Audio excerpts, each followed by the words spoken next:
Merci de rester avec nous pour un nouveau panel consacré donc une fois encore à la maladie au coronavirus, vérité et contre-vérité. Nous allons en parler donc avec deux spécialistes au plateau qui nous font l'honneur d'être avec nous. Le professeur Charles Kondi Agba est avec nous. Professeur, bonjour. Bonjour Gilles, bonjour à tous les téléspectateurs de New World. Vous êtes médecin vétérinaire. C'est ça? Ancien ministre de la Santé. C'est ça aussi. Enseignant, chercheur, vous intervenez dans plusieurs universités au Togo et en Afrique. En réalité, ma spécialité, c'est d'être anatomiste, histologiste et embryologiste. Et tout ça dans l'art vétérinaire, oui. Je suis plutôt vétérinaire. Et fier de l'être. Nous en sommes fiers également. Alors, avec vous, un autre professeur Mounirou Salou. Monsieur Gilles, bonsoir. Bonsoir, comment allez-vous? Ça va, on rend grâce. Nous profitons de l'occasion pour saluer les téléspectateurs et dire que nous respectons les mesures barrières.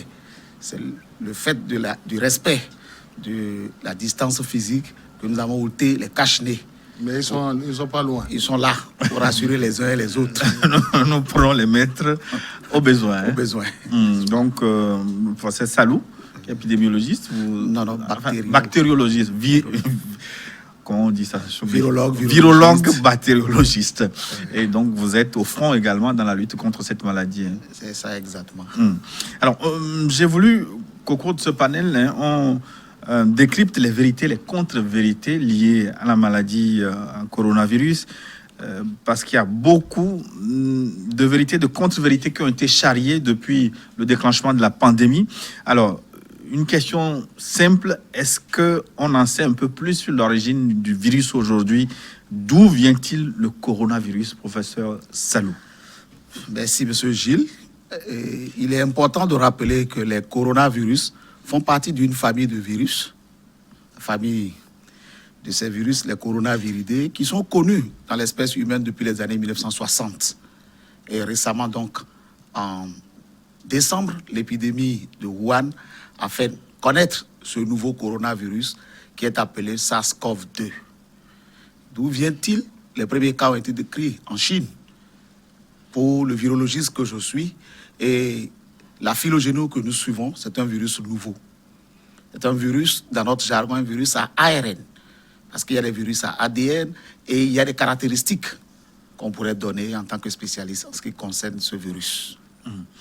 Alors, vous avez dit que ça vient de Chine. Oui. Alors, des bruits ont couru que le virus était issu d'une manipulation dans un laboratoire P4 à Wuhan. Est-ce qu'on en sait plus aujourd'hui? À ce niveau, je voudrais que nous soyons mesurés. Il s'agit de science. Et pour ce qui concerne le coronavirus, aujourd'hui, si vous suivez un peu les choses de près, il y a beaucoup de rebondissements. Pour ce que nous savons, c'est un virus à ARN très long, c'est le plus long des virus à ARN. Je vous vois venir, c'est 3 fois le génome du VIH en termes de génome. Mais dire qu'il vient d'un laboratoire de P4, je ne saurais vous dire plus. Parce que moi, ce que je suis sur la phylogénie, c'est un virus. Et comme c'est un virus à ARN, il mute petit à petit. Et nous sommes même intéressés par étudier les virus qui circulent au Togo ici en ce moment en ce qui concerne le coronavirus. Parce que c'est un grand professeur qui a donné l'alerte. Oui, nous sommes bien. Un prix Nobel de médecine, oui, qui estime que c'est une manipulation et que dans ce virus, même, il y a des fragments de virus du VIH. C'est ce que je vous ai dit tout à l'heure. Dans vos propos introductifs, vous avez parlé de vérité, de controverse. Je crois que c'est un bel exemple. Mais pour l'instant, pour nous, notre niveau, j'allais dire, d'intérêt pour la question, pour ce que nous lisons, attendons de voir. Dans une séquence d'un virus, je peux avoir des bases qui ressemblent à un autre virus. Mais je ne peux pas d'emblée dire que cela a été introduit. Et je me pose des questions. À quelle fin cela servirait? Professeur Agba, est-ce que c'est intéressant? Est-ce que c'est une question à laquelle nous devons nous poser longtemps? Est-ce que l'origine du virus doit intéresser? C'est-à-dire que, comme il y a controverse, forcément, il y aura toujours des pour, des contre. Et disons que les grandes nations se mènent des guerres que nous, petits, ne pouvons pas suivre. Et dans beaucoup de continents, il y a eu des guerres bactériologiques. Il y en a eu. Est-ce que les Chinois ont voulu se donner l'arme fatale et que ça leur a échappé? Moi, je ne peux pas dire. Nous avons aujourd'hui un spécialiste de la chose qui reste mesuré, mais je me dis que de toute façon, la vérité éclatera un jour.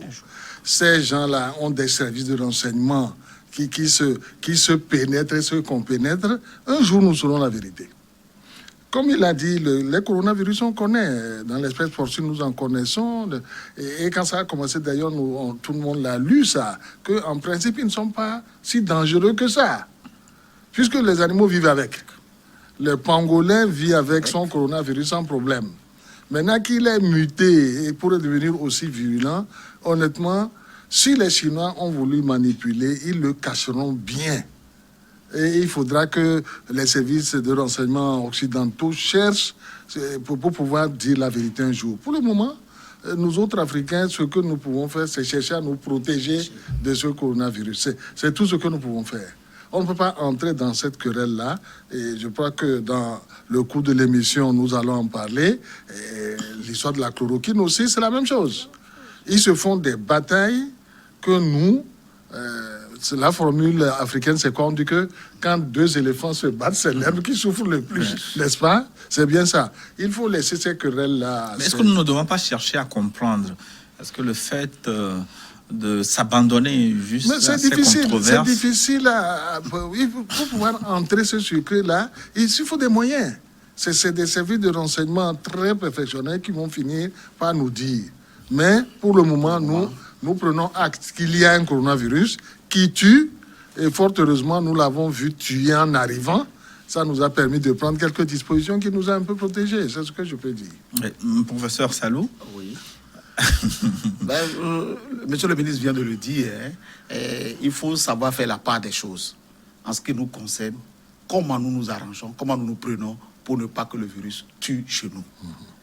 Et je l'ai déjà dit une fois ici, je vais encore le répéter, comme le ministre l'a dit, l'adage africain de chez moi qui dit « La guerre doit prévenir le paralytique, le perclus, ça ne l'atteint pas ». On a vu le virus tuer. Quelles sont les dispositions que nous prenons? Une vie, c'est une vie. C'est le message que nous avons. Il y a des querelles, vous vous rappelez du temps de la guerre froide, où il y a beaucoup de choses qui se trament. Est-ce que c'est cela? La vérité finira, comme on le dit, quelle que soit la longueur de la nuit, le jour arrivera. Tôt ou tard, nous serons... Est-ce qu'il faut attendre passivement ce jour-là? Je vais vous poser une question tout simple. Si je sais que c'est un virus qui a été fabriqué par les Chinois, et après, comme diraient les anglophones, and so what? Dans tous les cas, il faut que je protège ma population. Pour l'instant, ce n'est pas la question prépondérante chez moi. C'est comment nous faisons pour la reprise des activités économiques. Comme dirait le citoyen lambda, vous me parlez de Covid, il ne faut pas que ce soit poche vide ou ventre vide qui me tue. C'est surtout de ça qu'il s'agit. Tout à fait, tout à fait. En tout cas, nous n'avons pas les moyens, en tant que Togo, de percer ce secret-là. Il faut attendre, honnêtement. Je voudrais rajouter... à cette affaire qui n'est pas totalement cuite encore. Une autre polémique, c'est l'étude de la revue scientifique de Lancet sur l'hydroxychloroquine. Alors, à partir de la controverse soulevée par cette étude, certains ont commencé par conclure qu'il s'agit, il y a des logiques mercantiles derrière cette affaire de coronavirus. Là, on peut beaucoup parler. La cellule de lutte contre le coronavirus a beaucoup communiqué dessus, au Togo déjà ici. Notre collègue professeur colonel Djibril l'a dit. L'étude, même quand tu la lis, elle est bizarre. Elle est bizarre parce que, bon, nous avons quand même publié, nous aussi, quelques papiers. Il y a des méthodes, il y a un canevas. Introduction, résumé, matériel et méthode, résultat, discussion. C'est ce qu'il y a. Alors, quand on lit cette publication, eux-mêmes, ils en ont honte après. Ce n'est même plus une polémique maintenant. 3 des 4 non, ils demandent chercheurs tous que, même les 4 demandent désormais qu'on vraiment, la revue Lancet, je crois, regrette d'avoir publié un papier comme ça. Ils demandent vraiment qu'on n'en parle plus. Ce qui nous fait un peu mal, c'est que l'OMS, la grande OMS, soit tombée dans ce piège-là. Pas seulement l'OMS, il y a des pays comme la France qui ont pris des décisions politiques à partir de cette étude. L'OMS est notre organisation mondiale. Moi, je ne parle pas des cas des pays. L'OMS qui, a dit, à partir de ce que de Lancet a publié, on arrête les essais cliniques. Et puis tout à coup, quand les auteurs même se disent, nous ne sommes plus tellement sûrs des données qui nous ont permis de publier. L'OMS revient pour dire on reprend les essais cliniques. Ce n'est pas bien qu'une grande organisation comme ça fasse des allers-retours. Ce n'est pas bien. Mais comment vous l'expliquez? D'abord, le fait qu'une revue de Lancet, c'est pas n'importe quelle revue. C'est pourquoi tout le monde a cru à ça comme ça. Oui, Je ne sais pas. Est-ce qu'il y a un aspect mercantile derrière? Ça rejoint la première question. Ces gens-là sont trop puissants, c'est des grands sommes qui sont en jeu. Nous, comme dit le professeur, petitement, protégeons-nous. Mais il y a une toute dernière donnée, elle date d'hier. Moi, mes frères sénégalais ont repris l'étude. On repris l'étude parce qu'ils ont été étonnés que comment cette Nivaquine que nous connaissons, comment peut-on nous dire qu'elle est dangereuse? Bon, alors, les Sénégalais ont fait une étude vraiment, alors cette fois-ci, scientifique, une étude scientifique, et conclut... Est-ce que vous avez déjà eu le temps de le lire, cette étude? Quand je dis mes frères sénégalais, je sais de quoi je parle. Que dit cette nouvelle étude? Il conclut que ceux qui sont sous chloroquine vont rester malades peu de temps. Au bout de 5 jours à l'hôpital, on le soigne à la chloroquine, il est guéri, il sort. Le lot qui n'a pas été soumis à la chloroquine, lui, va rester plus longtemps malade. 13 jours, le chiffre est précis. Donc, ça nous suffit. Et j'ajoute encore que, mais, je l'ai déjà dit ici, si nous avons survécu et que nous sommes aujourd'hui ici, c'est grâce à la Nivaquine. La chloroquine nous a sauvés du paludisme. Et si on nous dit aujourd'hui que cette même chloroquine-là peut nous enlever les douleurs d'articulation, peut faire baisser la fièvre du coronavirus, moi, je crois à cela. Et donc, l'équipe togolaise, l'équipe du Sénégal, le Brésil dit, nous, on continue avec la chloroquine. Voilà ce que nous pouvons dire sur ce sujet-là. Professeur Salou Monero, par rapport au Lancet, est-ce que vous comprenez?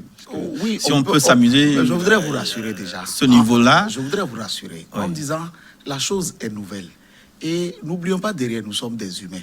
Tout le monde est animé par dominer. Chacun veut être le premier à apporter la solution pour cette pandémie qui est un fléau planétaire. Et voilà que, malheureusement, il existe une méthodologie de travail. Lorsque vous ne respectez pas cette méthodologie, les pairs vont vous critiquer. Mais apparemment, la méthodologie pour Lancet a été respectée. Non, les auteurs, nous qui avons lu l'article, on avait déjà trouvé des failles. Mais aujourd'hui, pour un tel travail, la qualité de la base de données était importante. Aujourd'hui, les auteurs disent qu'ils n'ont pas la garantie de la qualité de la base de données.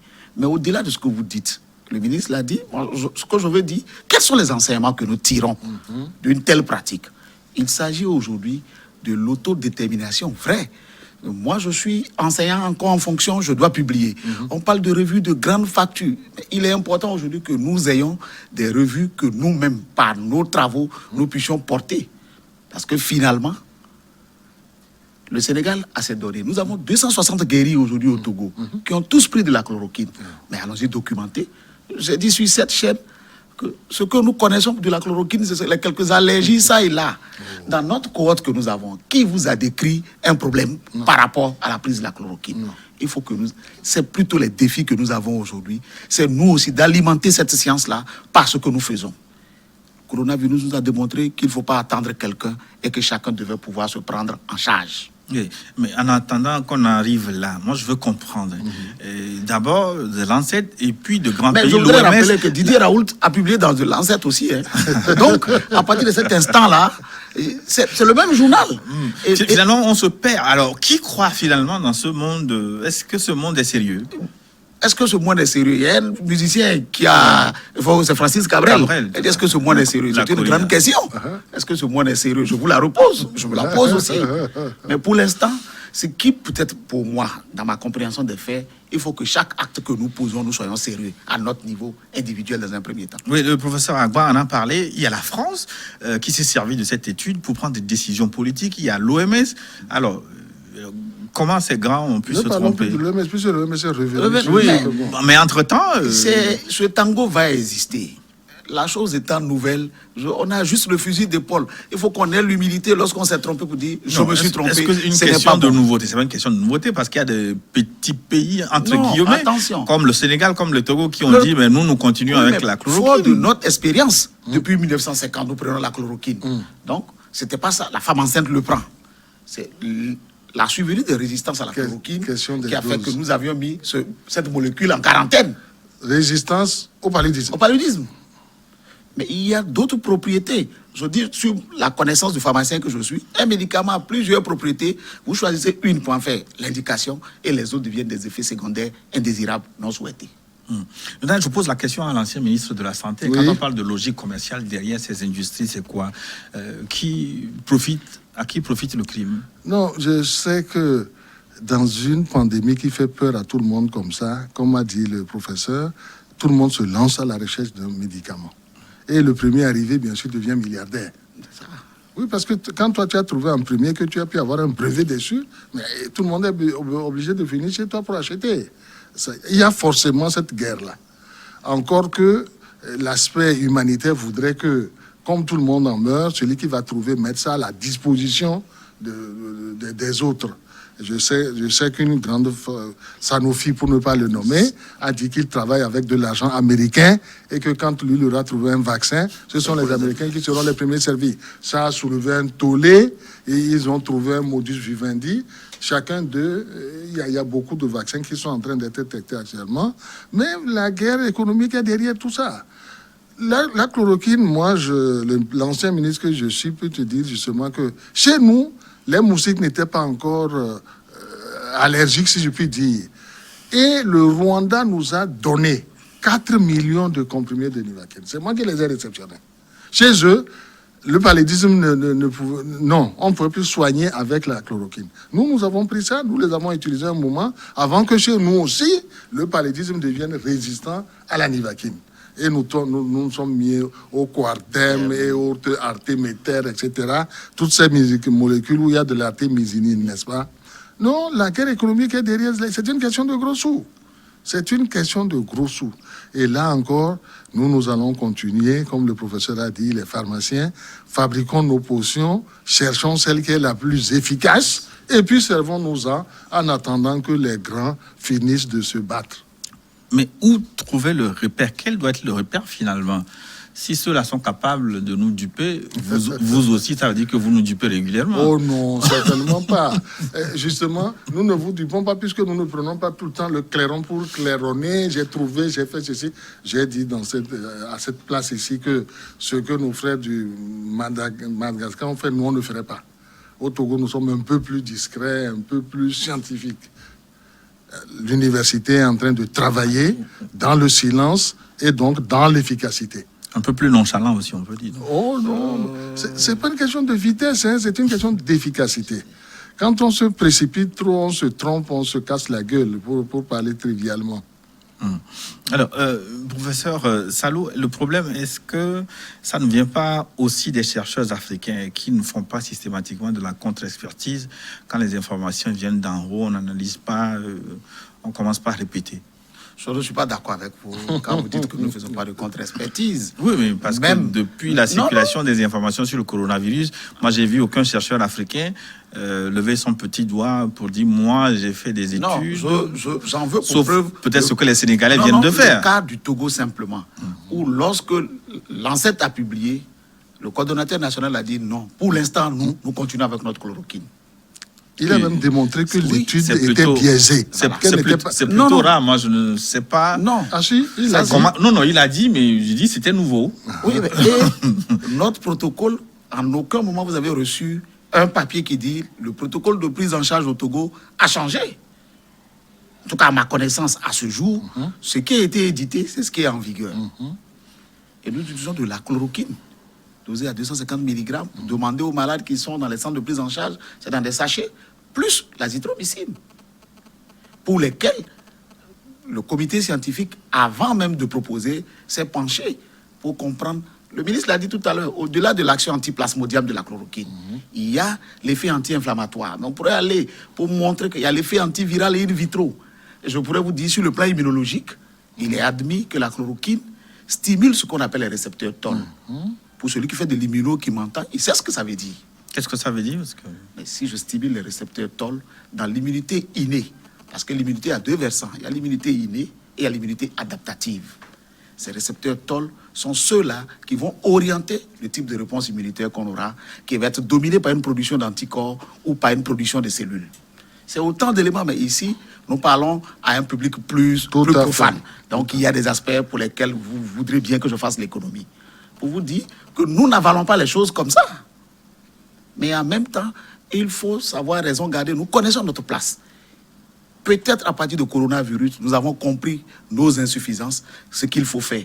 Mais aujourd'hui, il est impératif que nous ayons une structure de modernisation des tradis médicaments parce que nous avons beaucoup de recettes qui ont été évaluées. Et l'université travaille, nous sommes membres de la cellule. Je sais ce que nous avons sous la main. Le vendredi dernier, je viens de prélever des rats pour faire des hémogrammes, pour voir les effets. Mais la patience, au bout de la patience, c'est la récompense. Calmons-nous, allons-y tout doucement. Le VIH est arrivé en 83, les premiers traitements sont arrivés en Afrique autour de 96, c'est 13 ans après. Nous avons des moyens pour contrôler la maladie. Mettons-les en œuvre. Pendant ce temps, donnons le temps aux scientifiques de travailler. Oui, professeur. Non, il fait des vers sans en avoir l'air. Hein?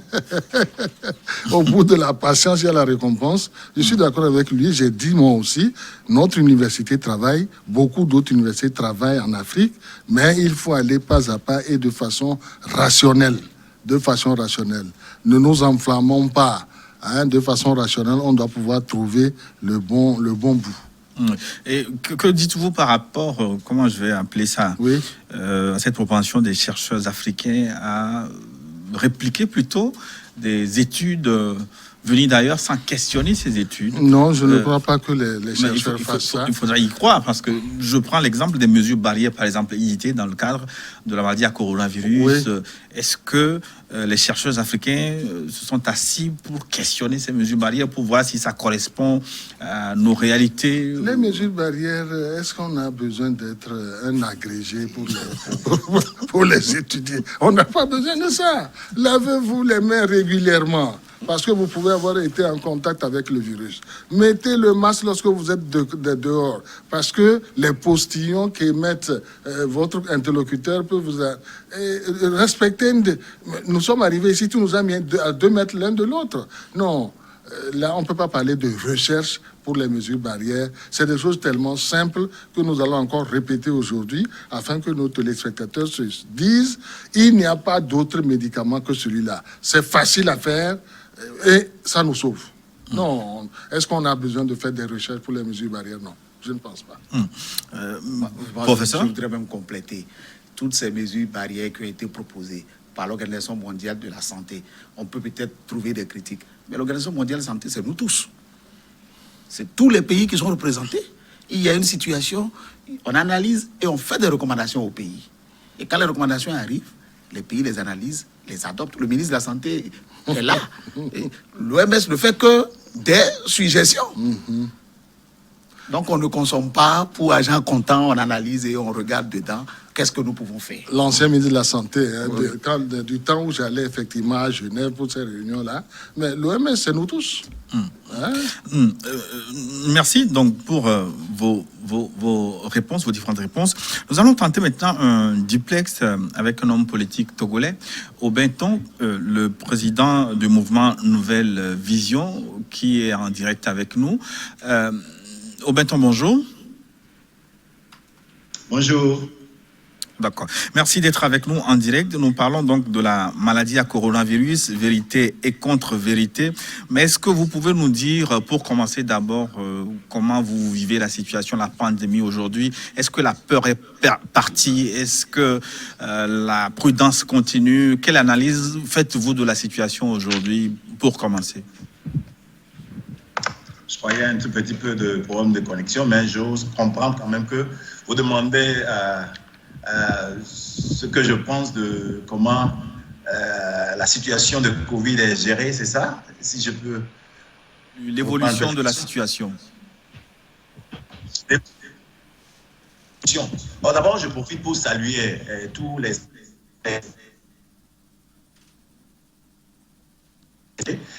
pour gérer la situation de Covid-19 par le Togo. On ne pourra que parler en nous reposant sur les résultats que nous avons devant nous. Nous voyons qu'au Togo, oui, il y a eu des morts, mais il y a beaucoup d'avancées par rapport à la guérison et par rapport à la réduction du taux de contamination. Donc je dis bravo aux spécialistes de la santé et bravo à tous les leaders qui continuent à réfléchir et à prendre des mesures préventives pour pouvoir nous aider tous, à aider toute la population togolaise à être en bonne santé. Donc il reste aussi beaucoup à faire parce que ce n'est pas seulement un problème de santé qui a été initié par le Covid-19. Il y a des problèmes socio-économiques qui se sont aussi rattachés, problèmes auxquels je pense quand même qu'on doit tous y réfléchir pour aider la population à une relance effective. Si je comprends bien, vous pensez que le plus difficile est déjà passé. Est-ce que la bataille est déjà gagnée? Se basant sur les résultats que nous avions, nous pourrons anticiper en disant oui, mais tout en nous mettant à l'idée qu'il y a beaucoup à faire. D'autant plus que tous les jours, nous connaissons, il y a de cela un mois, il y a très peu de cas que nous avions eu au Togo. Maintenant, les cas sont en train d'augmenter. Mais la question, c'est de savoir, à des situations données, les gens se posent la question de savoir pourquoi pourquoi les gens veulent commencer des activités au moment où les cas s'agrandissent. Mais je pense que vaincre cette situation, c'est de maîtriser la maladie et de savoir comment vivre avec cette maladie et tirer le meilleur. Je pense quand même que nous sommes sur une bonne voie, même si nous ne sommes pas encore au point d'arrivée, nous ne sommes plus au point de départ. Donc, se basant sur ça, se basant pour ces évolutions, je pourrais dire d'une manière que oui, nous avons battu la bataille en ayant les moyens, en ayant une stratégie appropriée pour vaincre et arriver à destination. Une dernière question au Benton. Visiblement, on commence par réfléchir sur l'après-Covid-19. Comment revenir à une situation normale? Est-ce que vous avez déjà des propositions? Parce que le tissu social a été fragilisé, l'économie a reçu un coup terrible. Comment se préparer pour revenir à la surface? Tout d'abord, ce serait peut-être anticiper, de définir tout un plan déjà conçu pour arriver à la situation normale, d'autant plus que la maladie n'est pas encore partie. Est-ce que cette maladie sera à zéro infectée? Nul ne peut le dire pour le moment. Mais quand même, nous pourrons quand même définir des pistes d'intervention qui pourront nous aider à retrouver une situation plus ou moins vivable. Parce qu'un retour à une situation normale ou bien une situation d'avant ne serait plus possible. D'autant plus que toute situation de crise, surtout celle qui a duré et celle qui a été vraiment si généralisée, change pour toujours des comportements des concitoyens. La question à se poser, c'est de savoir quelles dispositions prendre pour tirer le meilleur de cette crise que nous avions eue et définir une situation vivable plus normale. Parce que toute situation de crise, au fait, donne des situations d'opportunité. Donc je pense que oui, c'est possible. Mais pour pouvoir y arriver, je pense qu'il est nécessaire également de maîtriser, au fait, les différents domaines qui ont été affectés. Pour moi, je pense qu'il y a 3 catégories. Il y a le domaine sanitaire, il y a le domaine économique et il y a le domaine social. Maintenant, ces 3 domaines, nous devons mettre sur pied une équipe pluridisciplinaire qui pourra pondre tous les jours des stratégies appropriées pour pouvoir aider la population à une relance effective. La question que je me pose, par exemple, si je prends le domaine sanitaire en réfléchissant sur une situation de retour à la normale ou bien un retour normalisé, je me demande si cette maladie devrait durer pour longtemps et que le Togo serait coupé du reste du monde pour plusieurs mois. Qu'allons-nous faire si, par exemple, le chef de l'État a eu un problème sanitaire, doit être soigné dans un centre de santé approprié? Qu'allons-nous faire si un enseignant a un problème de cardiologie spécifique et devrait être soigné dans une région donnée? Et qu'allons-nous faire si un agriculteur a un problème sanitaire et devrait être soigné? Donc, de toutes ces interrogations, je crois qu'il est important dans la définition des stratégies pour le retour à la normale, de penser à une décentralisation opérationnelle dans différentes catégories. Par exemple, la santé, quand nous prenons chaque région, nous devons être vraiment sur pied et être aussi rassurés que nous avons les infrastructures spécifiques qui peuvent aider nos populations en cas de ces besoins donnés. Donc, chaque région aura, au fait, son système sanitaire, et on parle des systèmes sanitaires, nous mettons en accompagnement aussi la formation de l'équipe. Et au-delà de cela, sur le plan économique, qu'est-ce que nous pourrons faire pour aider nos populations? Qu'est-ce que nous produisons? De quoi avons-nous besoin? Et comment les transformer pour répondre aux besoins de la population? Et en dernière catégorie, quand je prends le volet social, je me dis, cette situation de crise a causé beaucoup de problèmes dans les économies de nos populations. Plusieurs personnes n'ont pas pu payer leur locataire depuis plusieurs mois. Qu'en serait-il lorsque la déclaration de la fin de Covid sera officielle? Qu'est-ce qui doit se passer? Comment allons-nous résoudre cette dispute autour des familles? Nous avons des PME, des PMI qui ont besoin d'une relance économique parce qu'ils ont perdu beaucoup sur les investissements. Que devrons-nous faire? Nous avons tellement de choses au niveau des dispositions internationales où il y a des contrats entre États. Maintenant, qu'est-ce que nous devons faire? Je pense quand même que nous devons commencer à mettre sur pied vraiment une équipe pluridimensionnelle, pluridisciplinaire qui pourra continuer à réfléchir continuellement je dis, sur les mesures à prendre pour sauver chaque couche sociale. Merci. Aubenton, je rappelle que vous êtes le président du mouvement Nouvelle Vision. Vous étiez en duplex, en direct avec nous de Lomé. Merci. À très bientôt. Retour au plateau. Donc, vous l'avez suivi avec nous. Il a soulevé beaucoup de questions. La première, je voudrais renvoyer au professeur Salou Mounerou. Alors, il s'interroge, est-ce qu'on peut arriver à 0 cas de Covid-19 et dans combien de temps? C'est une très belle question, mais déjà, sur toutes les modélisations qui ont été proposées, pour l'instant, je vous ai dit que les épidémiologistes disent le plateau, le pic, on l'aura connu lorsqu'on l'aura dépassé.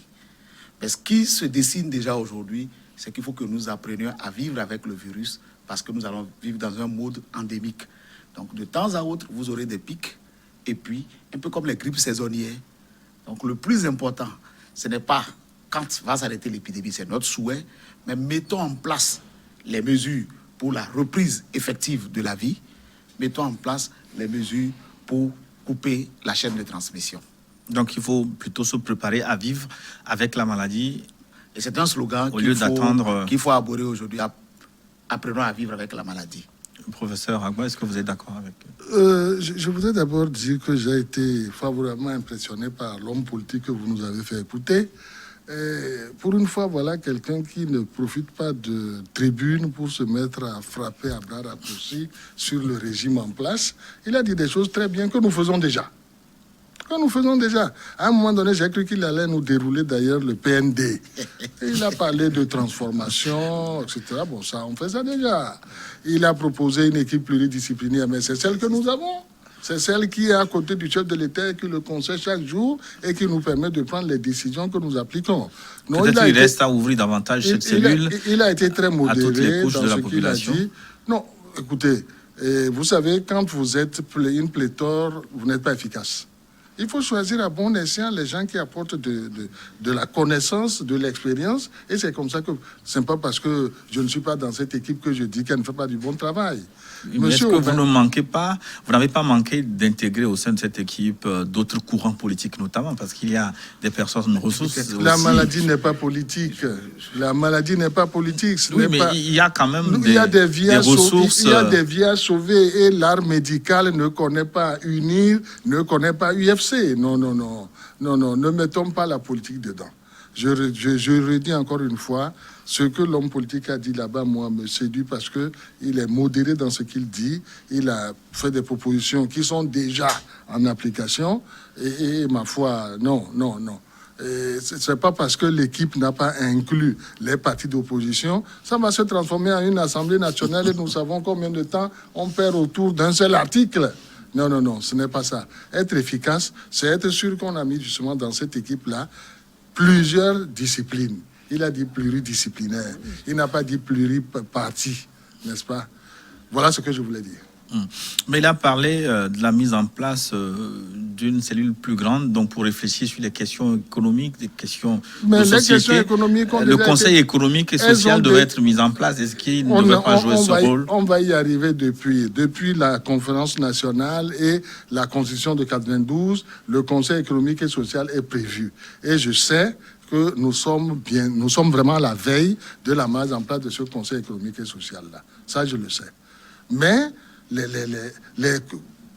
l'aspect économique de cette crise a été pris en compte. Sinon, le président ne nous aurait pas demandé de rassembler 400 milliards pour sauver les petites et moyennes entreprises que tout le monde voyait bientôt être atteintes par la pandémie. Oui, mais sur les 400 milliards, il reste à mobiliser près de 90-95%. 95% à mobiliser? Non, il ne faut pas croire que c'est ce que les gens donnent là qui vont faire les 400 milliards. Ah, L'État même s'est déjà mis dedans. Mais écoutez, tout ce que nous avons acheté, tous les équipements, la transformation du CHR, tout ça, c'est dans les 400 milliards. Et ce qu'on distribue à nos vicis, il faut compter ça dedans. Non, absolument. Les 400 milliards... Je parlais des contributions qui sont très timides pour le moment.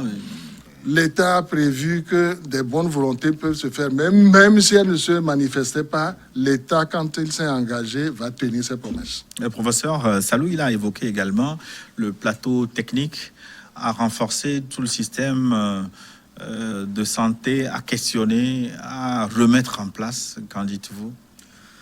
Ce que je voudrais dire par rapport à ce homme politique, il a dit beaucoup de belles choses. Effectivement, nous sommes membres du conseil scientifique. Ce conseil scientifique, nous sommes au nombre de 9. Et quand il présentait ses propositions, c'est comme si nous avions travaillé ensemble. Parce que tous ces aspects-là, nous les avons donc préparés dans des documents remis à qui de droit. Et l'approche qu'il propose, c'est celle qui est déjà mise en place. Même là, en ce moment, la réflexion, nous sommes optimistes, nous commençons déjà à réfléchir à l'après-Covid.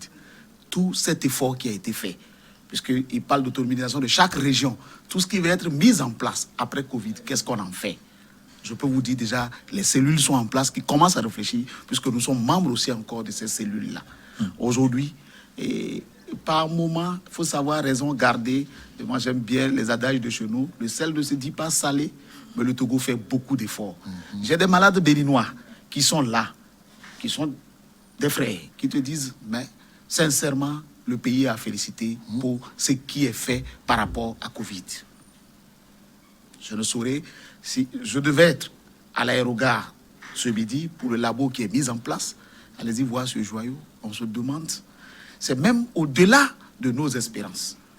Vous avez écouté le projet IWU par rapport à l'hôpital chinois. Aujourd'hui, dans chaque région, il est en train de mettre quelque chose qui va durer. Peut-être dans un premier temps, on a réquisitionné des structures pour pallier aux insuffisances. Donc, je l'ai dit tout à l'heure, il ne faut pas à un moment être patient pour voir ce qui est fait. Mais au fond, il faut quand même chercher à comprendre ce qui s'est passé. Comment on a pu hériter d'un système sanitaire si faible? Pourquoi les infrastructures n'ont pas été mises en place? Mais en même temps... Je vais attaquer l'ancien ministre. Oui, l'ancien ministre va répondre. Non, mais en même temps, je crois que si comparaison n'est pas raison, il ne faut pas à un moment comparer pour voir. Le Togo n'est pas un pays, une entité isolée dans le monde. Prenez l'espace, ne serait-ce que ouest africain, où nous sommes 15-16 États. Je voudrais que vous fassiez les comparaisons pour voir. Nous, en tant qu'enseignants, chercheurs, dans les cadres des missions, nous avons eu la chance de voyager. Oui. Mais nous pouvons dire quelque chose, des efforts sont faits. Même si nous ne sommes pas encore au niveau où nous voulons, il y a des efforts qui sont faits, qu'il faut saluer et encourager. Professeur... Non, vous savez, le Covid-19, même si l'Académie française nous dit de dire la Covid-19, le Covid-19 nous a appris... Vous êtes rebelle, alors? Oui, non, je suis comme ça. nous a appris beaucoup de choses.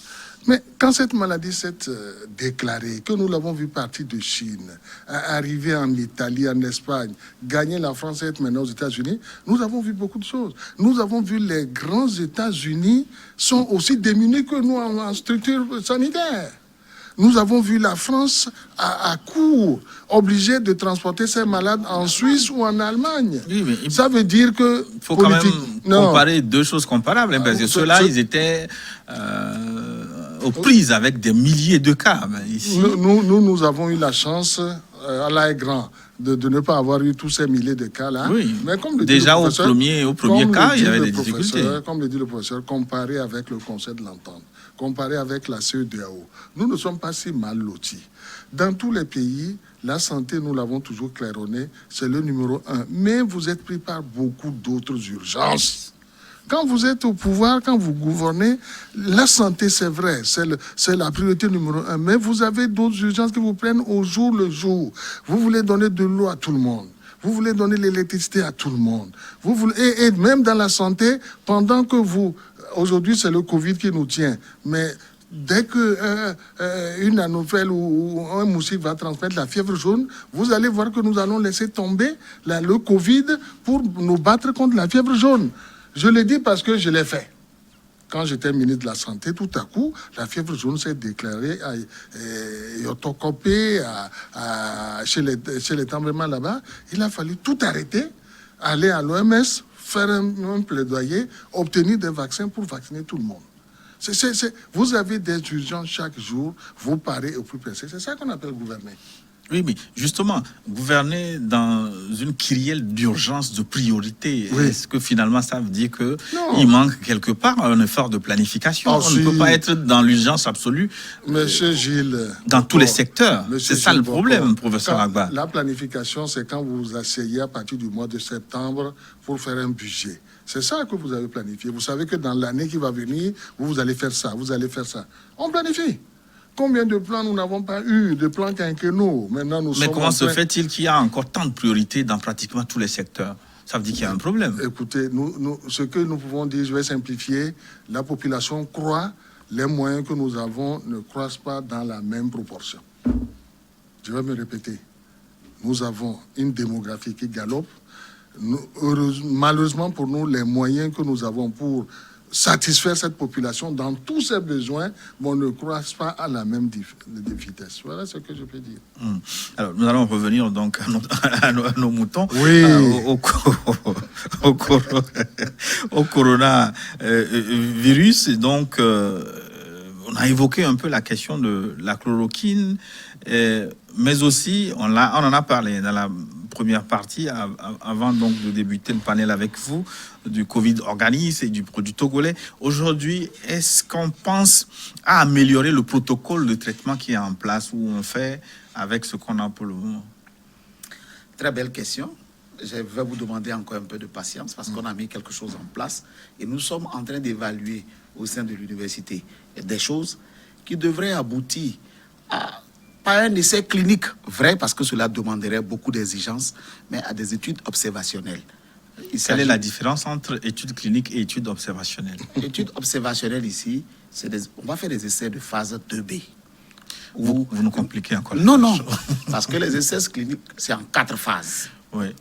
Si vous voulez, je pars du laboratoire, je regarde qu'est-ce qu'il y a, je teste chez l'animal de laboratoire, j'ai des propriétés, je vais chercher à voir la sécurité, donc l'innocuité pour l'humain, et puis après, je vais observer chez l'humain qui est bien portant.